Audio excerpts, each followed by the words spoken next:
இன்னைக்கு வந்து மாடுலேஷன் பத்தி சொல்ல போறேன். மாடுலேஷன்ங்கிற ப்ராசஸ் வந்து கம்யூனிகேஷன்ல வெரி இம்பார்ட்டன்ட் ப்ராசஸ். மாடுலேஷன் அப்படின்னா என்னன்னா, சிக்னலை வந்து நம்ம டைரக்டா சென்ட் பண்ணாம, சிக்னலோட பெராமீட்டரை நம்ம சேஞ்ச் பண்ணி மீடியா வழியா சென்ட் பண்றோம். அதாவது இப்போ சிக்னலோட பெராமீட்டர்ஸ், அதாவது ஆம்ப்ளிடியூடு, ஃப்ரீக்வன்சி, பேஸ், இதுல ஏதாவது ஒரு பெராமீட்டர் நம்ம என்ன பண்றோம்னா சேஞ்ச் பண்ணி மீடியா வழியா சென்ட் பண்றோம். இதான் என்ன சொல்றோம், மாடுலேஷன் ப்ராசஸ் அப்படின்னு சொல்லி சொல்றோம். Various types of modulation process இருக்கு. ஃபர்ஸ்ட் ஒன் வந்து ஆம்ப்ளிடியூட் மாடுலேஷன். ஆம்ப்ளிடியூட் மாடுலேஷன் என்னன்னா, இப்போ சிக்னலோட ஆம்ப்ளிடியூட மட்டும் நம்ம சேஞ்ச் பண்ணி மீடியா வழியா சென்ட் பண்றோம். இது ஆம்ப்ளிடியூட் மாடுலேஷன்.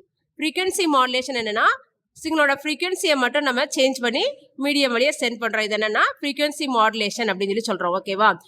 மாடுலேஷன் அப்படின்னா, ஆம்ப்ளிடியூட் மாடுலேஷன் அப்படின்னா amplitude of the carrier signal. Carrier சிக்னலோட ஆம்ப்ளிடியூட மெசேஜ் சிக்னலோட ஆம்ப்ளிடியூடு தகுந்த மாதிரி சிக்னலை வேரி பண்ணி நம்ம மீடியம் வழியா சென்ட் பண்றோம். That is called amplitude modulation. மாடுலேஷன்ல டூ டைப்ஸ் இருக்கு. Continuous wave modulation, pulse modulation.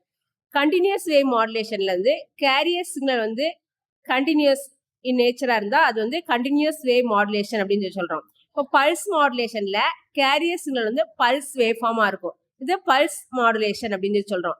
Modulation டைப்ல டிஜிட்டல் மாடுலேஷன், இதுல வந்து modulation amplitude shift keying, frequency shift keying, phase shift keying, these are all the various types of digital modulation techniques.